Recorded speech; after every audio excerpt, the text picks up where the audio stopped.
Hello Wangshan family, welcome back to my channel. I hope आप सब ठीक होंगे। Dragon king and his fox bride का next part लेकर मैं आ गई हूँ। अगर आप इस चैनल पे नए आए हो और आपको ये स्टोरी अच्छी लगे तो please like, share and subscribe my channel. तो चलिए स्टोरी को शुरू करते हैं। Land kingdom. वांग जी अपने कमरे में जिनसे में बैठा हुआ है और वो किचन पे विंग का फेवरेट म्यूज़िक बजा रहा है। म्यूज़िक को प्ले करते हुए वांग जी के जहन में काफ़ी खूबसूरत और दर्द भरी यादें आती हैं। तभी वांग जी को कुछ महसूस होता है तो उसकी उंगलियां रुक जाती है। फिर वांग जी अपनी आंखें खोलता है। आंखें खोलने के बाद फिर वांग जी धीरे धीरे कहता है विंग। वांग जी की आंखों से आंसू बह रहे थे। फिर वांग जी अपने मेड को अपने ही कमरे के अंदर ढूंढना शुरू कर देता है और रोते हुए कहता है विंग, कहाँ हो तुम? मुझे तुम्हारी खुशबू महसूस हो रही है। मेरे पास आओ प्लीज़। अगर तुम चाहते हो कि तुम मुझे पनिश करो तो तुम मुझे पनिश कर सकते हो, लेकिन मेरे पास आओ, मैं तुम्हें देखना चाहता हूँ। ये कहने के बाद वांग जी अपने घुटनों पे बैठता है और ज़ोर ज़ोर से रोना शुरू कर देता है। जैसे ही वांग जी रो रहा होता है तभी अचानक से आवाज़ आती है। वो वांग जी से कहती है तुम्हें ऑलरेडी काफ़ी पनिशमेंट मिल चुकी है वांग जी। जैसे ही वांग जी ये सुनता है तो वो अपनी आंखें खोलता है। अपनी आंखें खोलने के बाद वांग जी के सामने जो शख्स होता है उसे देखने के बाद वांग जी शॉक हो जाता है। तभी वांग जी धीरे धीरे कहता है फॉक्स मदर। तभी कंचन सारी वांग जी से कहती है तुम्हारा मेट इस वक्त खतरे में है, जाओ उसको बचाओ वांग जी, ये तुम्हारा आखिरी मौका है। वो इस वक्त ब्लू ड्रैगन किंगडम में है, वहाँ जाओ और उसे ढूंढो, मेरे बच्चे को ढूंढो। ये कहने के बाद कंचन सारी वहाँ से गायब हो जाती है। ये बात सुनने के बाद जो वांग जी है वो अपने मन में ही कहता है मेरा मेट इस वक्त खतरे में है। वांग जी ये कहते हुए काफ़ी ज़्यादा गुस्से में आ जाता है। उसकी आंखें ब्लू हो जाती हैं तो वो गुस्से में ग्रोनिंग करना शुरू कर देता है। ग्राउंड भी हिलना शुरू हो जाता है। आसमान का जो रंग है वो भी काला पड़ जाता है। फिर वांग जी चिल्लाते हुए गुस्से में कहता है मैं आ रहा हूँ, मैं भी तो देखूँ इतनी हिम्मत किस में हुई कि वो ड्रैगन गॉड वांग जी के फॉक्स मेड को छू सके। अब हमें एक सपना दिखाते हैं। माँ, पिताजी, जीजी, एक आदमी चिल्लाते हुए कहता है। उसकी जो बॉडी है वो पूरी तरह से खून से सनी हुई थी। उसका चेहरा भी पीला पड़ गया था। वो लाशों के बीच में खड़े होकर उन्हें पुकार रहा था। तभी वो एक हल्की सी आवाज़ सुनता है। आवाज़ सुनते ही वो उस तरफ मुड़ जाता है। जैसे ही वो उस तरफ मुड़कर देखता है तो वो देखता है दूर उसकी जीजी खून से सनी हुई है। जीजी को देखते ही वो चिल्ला कर कहता है जीजी। फिर वो भागते हुए जीजी के पास जाता है और उसका सर फिर अपनी गोद में रखता है। उसकी बहन जैसे ही उसका चेहरा देखती है उसके होंठों पे हल्की सी मुस्कान आती है। फिर वो अपने भाई से कहती है हाँ शियन। तभी विंग अपनी आंखों में आंसू भर के जीजी से कहता है जीजी ये किसने किया? माँ, पिताजी, युवान, सोयुंग सब कहाँ पर है? तो जीजी विंग को जवाब में कहती है उन लोगों ने सबको मार डाला। आयन, युवान, माँ, पिताजी और हमारे इनोसेंट फॉक्स को, सब लोगों को उन्होंने मार डाला। लैंड किंगडम, उन्होंने हमें धोखा दे दिया। ये कहने के बाद उसके मुंह से काफ़ी ज़्यादा खून आ जाता है। ये देखकर जो विंग है वो काफ़ी ज़्यादा डर जाता है। फिर वो अपनी बहन से कहता है जीजी क्या हुआ? आप इंतज़ार करो, मैं आपको कुछ होने नहीं दूंगा। अभी वो बोल ही रहा था तभी उसकी जीजी उसे कहती है नहीं आशन, मेरा अंत आ चुका है। उन्होंने मुझसे मेरा पत्थर छीन लिया है। ये बात सुनते ही विंग की आंखें बड़ी हो जाती है। ये काफ़ी ज़्यादा पेनफुल होता है जब किसी फॉक्स का ज़बरदस्ती, फिर चाहे वो आदमी हो या औरत, उससे उसका पत्थर छीन लिया जाए। तब जो विंग है वो अपनी बहन से कहता है किसने? ये बात सुनते ही फिर उसकी बहन से कहती है लैंड किंगडम ने। आयन, कुछ बच्चे बच गए हैं, जाओ उन्हें बचाओ। और वांग जी ये कहते ही वो रुक जाती है क्योंकि उसी वक्त उसकी मौत हो जाती है। जीजी की मौत के बाद जो विंग है वो दर्द में ज़ोर से चिल्लाता है। काला धुआं विंग की बॉडी के इर्द गिर्द घूमना शुरू कर देता है। विंग जो है वो काफ़ी ज़्यादा दर्द में और गुस्से से ज़ोर से चिल्लाता है। इसी के साथ सप्ताह ख़त्म हो जाता है और विवेचन जीजी का नाम लेकर ज़ोर से चिल्लाता है और तभी अचानक वो अपनी आंखें खोलता है। जैसे ही विविजन जीजी कहता है, सभी का जो अटेंशन है वो विविजन की तरफ ही चला जाता है। यानली काफ़ी ज़्यादा डर जाती है। फिर वो विविजन से कहती है, आर्यन। मैडम यू यानली भागते हुए विविजन के पास चले जाते हैं और विविजन का सर केयरिंग करना शुरू करते हैं। चैंग भी काफ़ी ज़्यादा डर जाता है। तभी मैडम यू प्यार से विविजन से कहती है, सब कुछ ठीक है मेरे बच्चे, सब कुछ ठीक है। तभी यानली कहती है, क्या तुम्हें कहीं पर दर्द हो रहा है आर्यन? विविजन फिर कहता है, नहीं, मैंने तो बस एक बुरा सपना देखा। तभी यानली कहती है, ये बस एक बुरा सपना है आर्यन। यानली ये कहते हुए अपने होंठों पर एक फेक स्माइल लाती है। तभी जो विविजन है वो अपनी माँ की तरफ देखकर अपना सर हाँ में नॉड करता है। तभी मैडम यू विविजन से कहती है, बेटा क्या तुम्हें कुछ याद है? ये बात सुनते ही विविजन पूरी तरह से कंफ्यूज हो जाता है, जो कि साफ तौर पे उसके चेहरे पे दिखाई दे रहा था। फिर विविजन अपनी माँ से कहता है, क्या माँ? ये कहते हुए विविजन के सामने कुछ फ्लैशबैक आ जाता है, लेकिन विविजन को कुछ भी याद नहीं था। फिर वो कंफ्यूज होकर जवाब में कहता है, मुझे बस इतना ही याद है, जब मैं कमरे में था लोग काफ़ी ज़्यादा दर्द में चिल्ला रहे थे। कुछ लोग मेरा नाम लेकर मुझसे मदद मांग रहे थे। तभी अचानक से अंधेरा हो गया और अब मैं यहाँ पर हूँ। विविजन की बात सुनने के बाद सभी शांत हो जाते हैं। तो मैडम यू कहती है, नहीं बेटा, अपने दिमाग के ऊपर कोई भी प्रेशर मत लो। तुम तो बस बेहोश हो गए थे। हाँ, बस बेहोश। ये बात सुनते ही विविजन अपना सर नॉड करता है। माँ की बात सुनते ही यानी और चैंग माँ की तरफ ही देख रहे थे। उनके दिमाग में काफ़ी सारे सवाल आ रहे थे। तभी जो विविजन है उसे कुछ याद आ जाता है। फिर वो अपनी माँ से कहता है, माँ, पिताजी कहाँ पर है? मैडम यू फिर स्माइल के साथ अपने बेटे के सर को केयरिंग करते हुए कहती है, वो इस वक्त गांव में है और तुम्हें डरने की कोई भी ज़रूरत नहीं है, सब कुछ अब ठीक हो गया है। ये बात सुनते ही विविजन स्माइल के साथ कहता है, ओ, मैं तो जानता हूँ, मेरे पिताजी काफ़ी ज़्यादा स्ट्रॉन्ग है, बिल्कुल मेरे और जीजी की तरह। ये बात सुनते ही फिर चैंग जो है वो इरिटेट आवाज़ में कहता है, तुम्हारे कहने का मतलब क्या है कि तुम्हारे पिताजी? वो मेरे भी पिताजी है और वो तुम्हारे जैसे नहीं है, तुम जैसे बेवकूफ़ बंदर जैसे, समझे? विविजन उसके बाद जवाब में टीजिंग आवाज़ में कहता है, ओ, कुछ चल रहा है ना माँ? जब भी विविजन ऐसा कहता है, सिवाय मेरे पिताजी या मेरी माँ के, उसका मतलब ये नहीं होता, बल्कि वो चैंग को परेशान और जलाने के लिए ही ये सब कुछ करता है, क्योंकि विविजन को पता है ये कहने से चैंग जो है वो काफ़ी ज़्यादा परेशान हो जाता है। तभी जो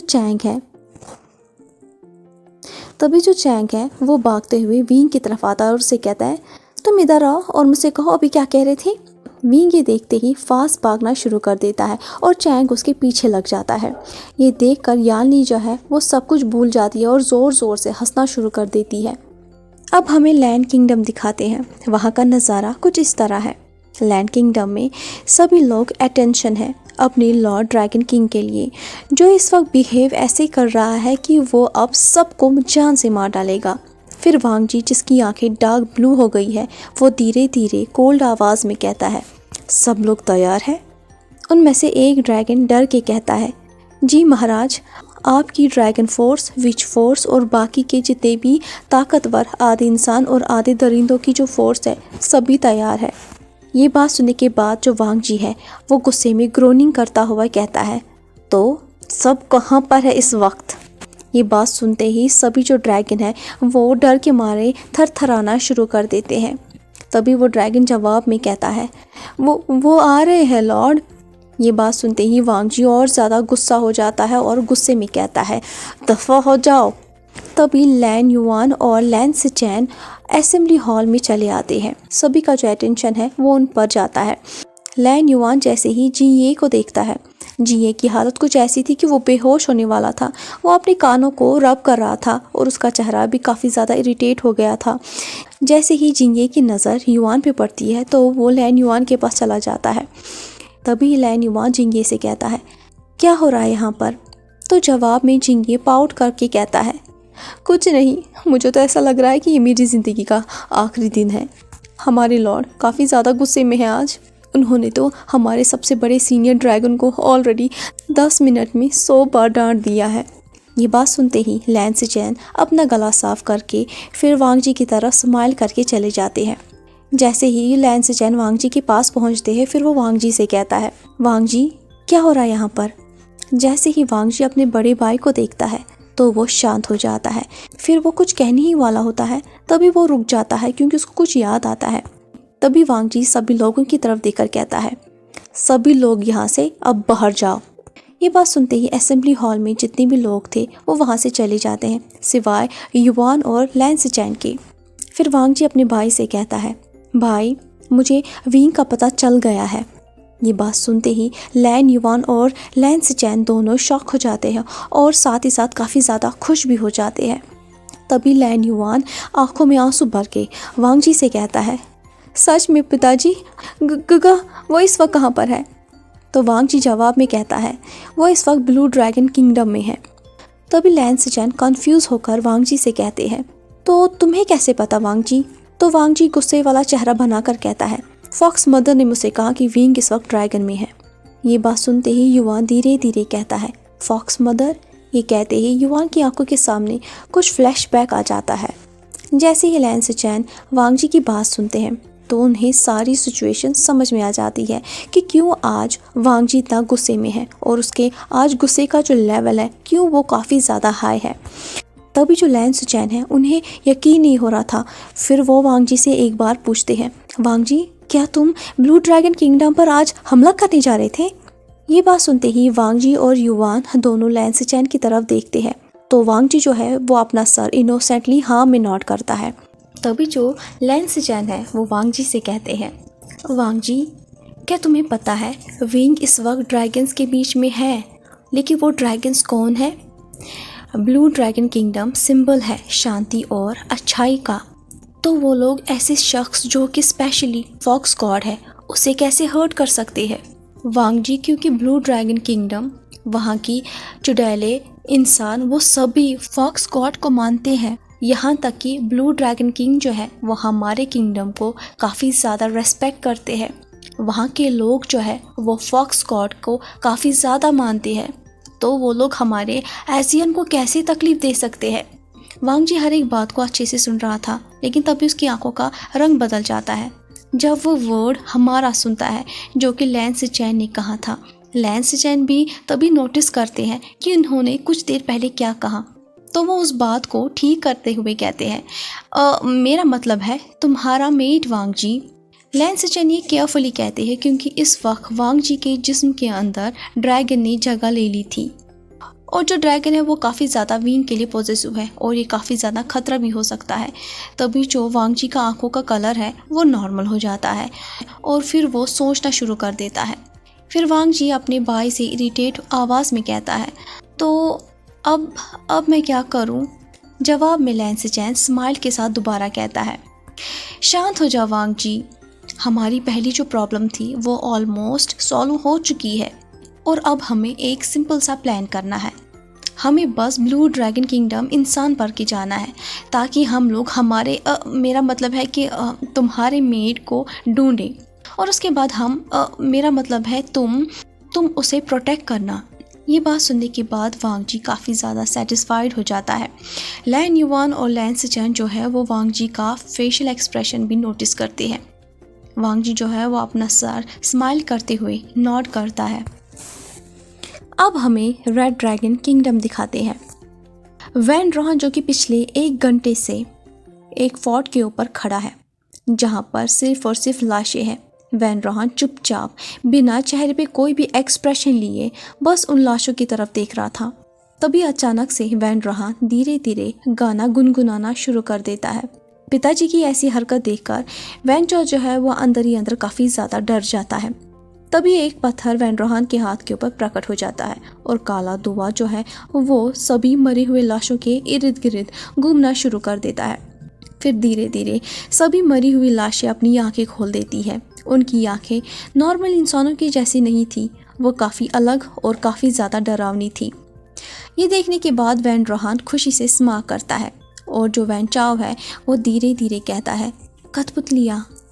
वैन रोहन फिर उन कठपुतलियों को कमांड देते हुए उनसे कहता है, वो इस वक्त कहाँ पर है। तो जवाब में वो सभी कठपुतलियाँ एक साथ कहती है वो इस वक्त ब्लू ड्रैगन किंगडम में है। ये बात सुनते ही वैन रोहान धीरे धीरे स्मार्क करते हुए कहता है ब्लू ड्रैगन किंगडम। उसके बाद वैन रोहान अपने बेटे से रोमांटिक अंदाज में कहता है बेटा। ये बात सुनते ही जो वैन चाओ है वो डर जाता है और फिर वो अपने पिताजी को जवाब में कहता है जी पिताजी। तो वैन रोहान स्मार्क करते हुए फिर अपने बेटे से कहता है जाओ और मुझे वो ढूंढ के लाओ, वरना तुम तो मुझे अच्छे से जानते हो ना। तो जवाब में वैन चाओ कहता है हाँ मैं आपको निराश नहीं करूँगा पिताजी। पर पिताजी क्या हम लोग उन पे हमला नहीं करेंगे?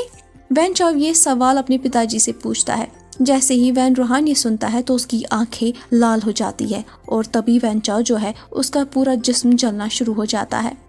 वैन चाओ दर्द में चिल्ला रहा था, उसे ऐसा लग रहा था कि आज बस वो मर जाएगा। तभी जो वैन राव है उसकी आंखें नॉर्मल हो जाती है और जो वैन चाओ है वो फ्लोर के ऊपर गिर जाता है। फिर वैन रोहान अपने बेटे से कहता है तुम्हें मुझसे कोई सवाल नहीं पूछना चाहिए, मुझे इससे नफरत है। जो मैं तुम्हें ऑर्डर दूं बस उसी का पालन करो। वैन रोहान ये अपनी कोल्ड आवाज़ में कहता है। ये बात सुनने के बाद जो वैन चाओ है वो बड़ी मुश्किलों से अपना सर हाँ में नॉट करता है।